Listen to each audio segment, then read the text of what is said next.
Brothers and sisters, comrades, Vice President Harry Lombardo, Vice President John Samuelson, Executive Committee, friends and brothers and sisters throughout the Transport Workers Union America world, a fantastic pleasure and an absolute honour to be at your convention. I closed my eyes listening to the debate just a minute ago and this morning, and I could have been in my union, the National Union of Rail, Maritime and Transport Workers, where we've got a delegation that's over here today, our National President, Peter Pinkley, who will be up on the stage very shortly, Kevin Morrison, our Executive Committee member, the National Secretary, Steve Todd, along with our wives, Nikki and Jen. Brothers and sisters, we are exactly the same as you, an industrial union. And when we mean industrial union, we believe in one industry, one union. Not like those unions that go out and raid other people's members to make one union. But we honestly believe that in the sisterhood and brotherhood, it means that cooperation. It's about lifting those people from the bottom to the very top. That's what the industrial trade union is about. We don't believe in snobbery, where people get a better deal if they join the union on the basis of their grade, but they purely put on their membership form their grade purely for organisational purposes.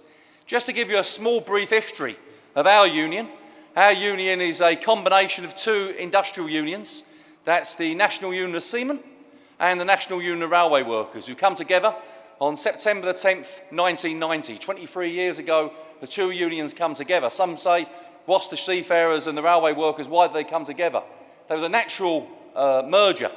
We've had so many mergers in the British trade union movement that they merge purely on the basis of what's the expenses going to be of the national officials, or what size car they're going to get, or what mortgage they're going to get, or what pension they're going to get. When we want a real merger, we want a merger to give strength to the working people at the shop floor to deliver job security, better health and safety, and better pay and conditions. That's the proper mergers that we want. And when we come together on September the 10th, 1990, it was because railway workers and seafarers worked alongside each other in the ports, delivering materials onto the ferries to go from one part of UK to the continent. And of course, our two unions are proud unions, in the sense of the word, is that we formed the Labour Party. I suppose your sister union would be called the Democratic Party in this country. We formed that party over 105 years ago, because we're not a political party, we're a trade union.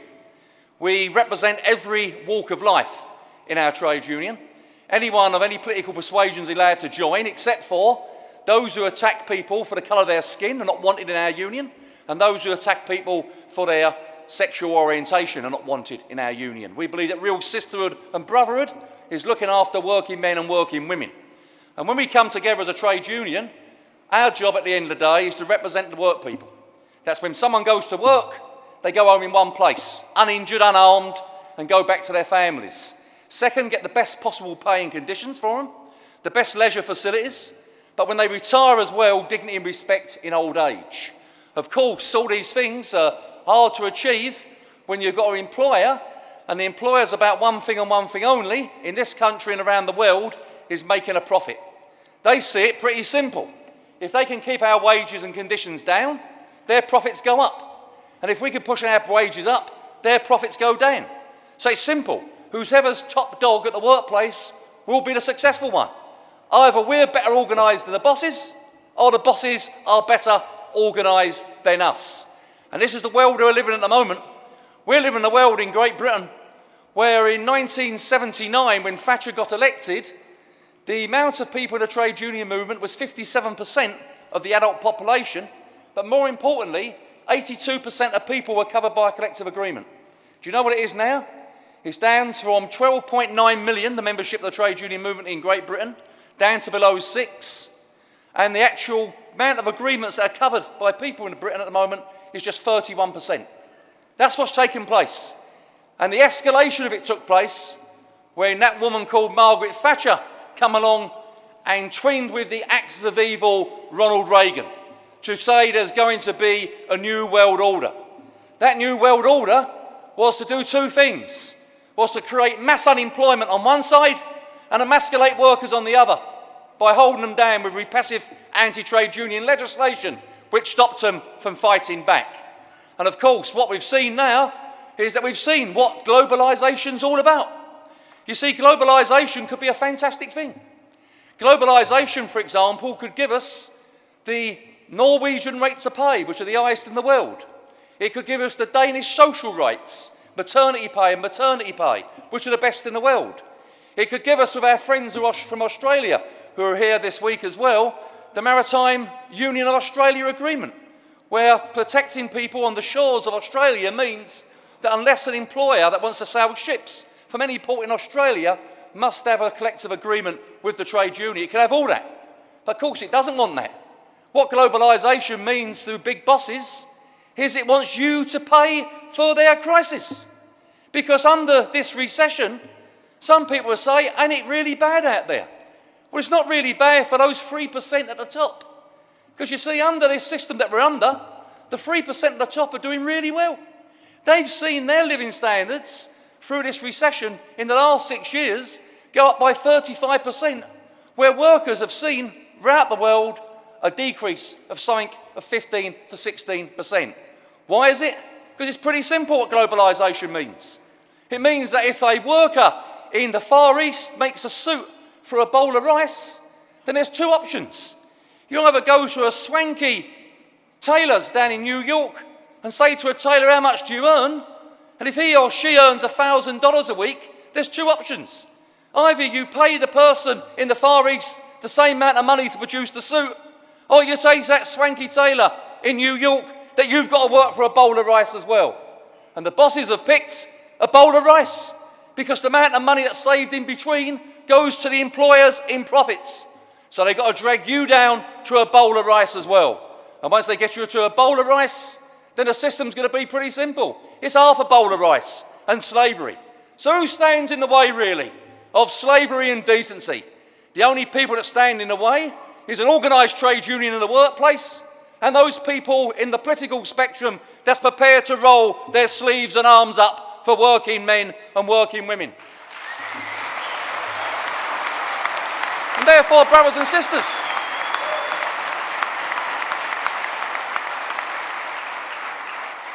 some of you might Google my name and Google my union and lunatic might come up. But I'm just going to tell you the real reason, what we stand for. Over 100 years ago, my union and other unions used to affiliate to a political party called the Liberal Party. There was no Labour Party then, no party of Labour. But they recognised the fact that every time there was an economic boom, they was to get concessions. But every time there was an economic failure, all those concessions that they won was taken off them. So they understood it was a system that was wrong, and they needed a new system there. They understood that capital on its own could not survive for working people. And I'll give you an example. You see, under capitalism, there's rules that are applied. For example, if raw materials go up by 23%, then the employers will pay an extra 23%. If fuel goes up by 10%, they will pay the extra 10%. But if you workers ask for a 20% pay rise, you're called a bunch of greedy bastards. Reason why? They don't mind one employer giving their money to another employer, but they don't want to give you anything because they've got an ideological hatred for working people. They don't want you to have anything at all whatsoever. You know what they would really like is this. This is your real contract of employment, not the hands of groups of papers that got in my hand, but one single piece of paper with your name at the top, and at the bottom it will say you will start work when we tell you to start work, you will finish when we tell you to finish, you'll be on a 0-hour contract, and you're required when we want you to require. Just like an old coat on the back of a hook when it rains, they want to use you and then toss you to one side when they don't. That's what they talk about, flexibility. Flexibility means pretty simple. As Robert Reich, the American senator, said, when the word productivity and flexibility is spoken, hold on to your wallet. That's exactly what these people are all about. And of course, what it means at the end of the day, we've got to be proud about what we stand for. It's no good just having a good job and good pay and conditions. It's when you get home that your children can't get a house to live in, or your parents can't get into an old people's home, or you can't afford to go to an hospital. You see, I know this debate's taking place at the moment about healthcare, and some people say it's the UK system. Let me tell you about the UK system on healthcare. It's never been free since 1947. You see, before 1947, you had to pay. If you was ill, It was the size of your wallet that determined whether you got treatment or not. And you see, people got duped.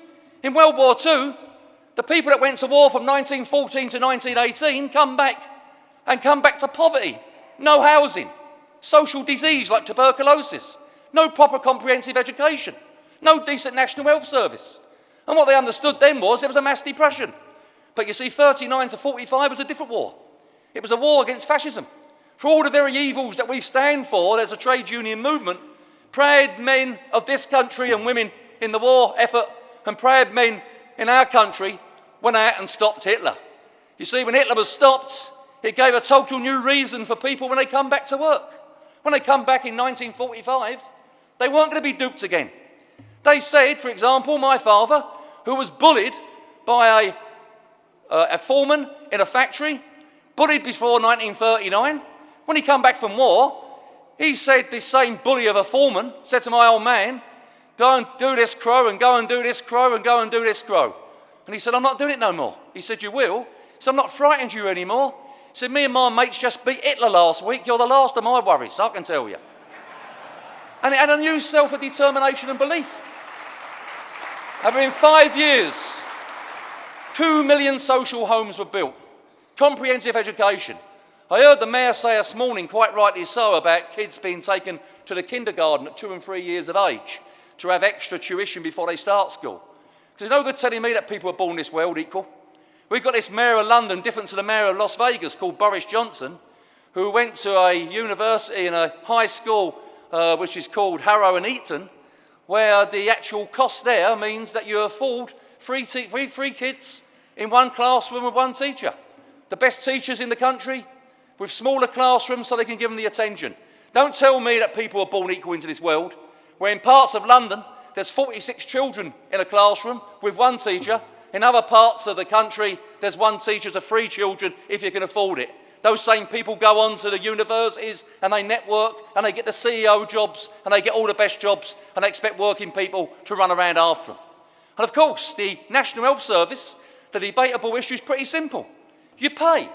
The more you earn in Britain, the more you pay. But when you go through the doors of a hospital in Great Britain, whether you're a pauper or whether you're a prince, you get the same treatment. And so it should be. It's not like a holiday or a car. Surely if someone's ill, they're entitled to medical need. So therefore, brothers and sisters, we're faced as a trade union with a massive uphill battle. But I can assure you people here today that the problems ain't going to go away. You know, some people might say, well, I fancy pulling the duvet over my head tonight and the problems might go away tomorrow. Or we're going to wait for someone to come along to bring in legislation for me or legislation for someone else. It ain't going to happen unless you make that history here today and every other day that you're organising this trade union. We make the history for years to come. See, when Michael Quill, in that speech this morning, when he helped form this union, when he come to parts of New York when there were 16-hour shifts, 6 days a week, when Jewish people and black people weren't allowed to work on the railway, only the Pullman cars, because white people wanted to have black people to serve them, Quill understood that all that prejudice must go away. We've got more in common with a Chinese labourer than we have with a Wall Street stockbroker, because our problems are their problems.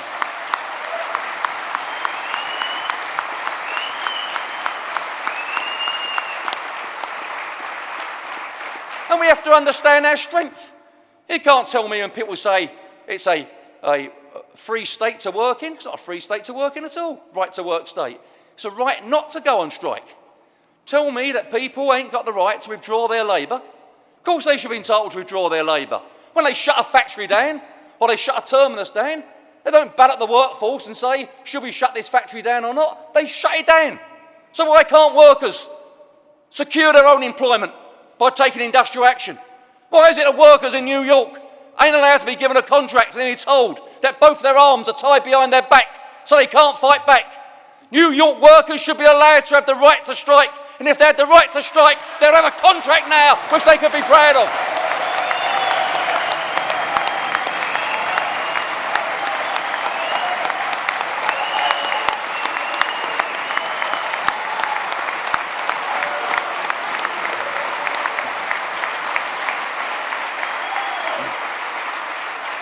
brothers and sisters, just going back to that story over 100 years ago, we decided then that to form a party of Labour, that our union would form that party of Labour. And we formed that Labour Party, and that Labour Party I'm proud of. I'm proud that they brought in a National Health Service, they brought in social housing, they brought in comprehensive education. I've got nothing but praise to about them. But that's not the same Labour Party now, they're defunct. In fact, some of their conference is going on this week, actually. Someone said to me, Bob, ain't you going to the Labour Party conference this week? I said, you must be joking. It's like going to the Convention of the Living Dead to be in that place, to be honest with you. I want to be with my friends here in America. That's where my friends are. I want to be with my friends all over the world. And we got expelled from Labour after forming it. After 100 years, we got expelled. And I'll tell you what we got expelled for. Because our members of Parliament, your senators, we asked them 4 simple questions. Do you support the public ownership of the railway network? Do you support the public ownership of the underground? Do you support doing away with anti-trade union legislation? And do you support the undestruction of the shipping industry of Great Britain? And those that said they wanted to support us, we support, and those who don't. We've had those great pretenders in our MPs for years and years that come around election time, they see you with their arm over their shoulder, they come to their conventions, they're all over you like a rash. And then other times, in between, you don't see them at all, except when you get your wallet out. Well, I'll tell you what, we weren't going to be mugged no more. If I walk down the street at night, I don't want to be mugged, but if I get mugged, I want my enemy to mug me. I don't want to be out with my mate all night and he beats me up on the way home, because that's what that crowd was doing to us. So we got rid of them. And these people wanted to stand as independent MPs, as Scottish Socialist MPs. And we said we're going to give money to those people that are going to support us. Now, imagine Harry and John and all the executive committee here this week saying to you at this convention, thanks for paying our wages, but we're not going to represent you anymore. We're not going to support you anymore. And any decision you take, then we're going to turn our back on you. Well, you would scrub them and get a new lot, wouldn't you? And that's what we've done with our MPs. We've scrubbed them and we've got a new lot. No more any day that we're going to give money to those people that are not prepared to fight as hard as what a General Secretary or President or a shop steward is prepared to do in the workplace. And we want a bit more than that. We want a bit more than that. We want about our communities as well. Because we're not selfish people. We're not those people that are just concerned about getting pay rises, getting conditions. But we're concerned about our next door neighbour that's unemployed. We're concerned about the woman down the road who can't get out to receive her welfare benefits or can't get her shopping in. Our job's about looking after everyone in the community. You know, in Great Britain, they're selling everything off. They've sold the water, they've sold the electric, they've sold the gas, they're selling the Royal Mail, they're selling every single thing they can get their hands on. But it's marvellous, you know, when they go bankrupt, they take them all back in-house. You see, when the Royal Bank of Scotland got into a few difficulties 6 or 7 years ago, the government stepped in and took them over. When Rolls-Royce got into some difficulties, the state come in and took them over. So hence, if you can bring these lame ducks back, why can't we have the white swans? Why can't we take the insurance companies over? Why can't we take the banks over and use those profits to give back to working people the lifestyle they deserve? You see, under new technology, nothing new about new technology. It changes every day, doesn't it? You only got to see the latest television that's up for grabs or the latest mobile phone. As soon as it's out on the stocks, there's another new one tomorrow. But you see, new technology could be fantastic for us. It could mean that you could go to work for less hours a week but get paid the same money. It could be more holidays. It could be bigger pensions. But they want new technology, the bosses, to make bigger profits and sling you on the dole, on the unemployment heap. That's what they really want at the end of the day. I mean, Henry Ford said to a shop steward in Detroit 80 years ago, you see those robots over there? They don't join a union. And the shop steward said, you see those robots over there, Mr. Ford? They can't buy cars either. And that's what the real grub of it is at the end of the day, is that technology should be used for the benefit of people altogether. You know, they can find money for wars. And by the way, I'm not one of these people that turn around and say, about the Saddam Hussein and so on. Excuse me language, but I wouldn't piss on the bloke if he was on fire, to be honest with you. But I've got to say, him, Gaddafi, the lot of them. But don't tell me that all of a sudden they tell you there's no money. Then all of a sudden they can find money, just like the Cabaret Act, can pull a rabbit out of a hat. They can find billions upon billions of pounds to find weapons of mass destruction.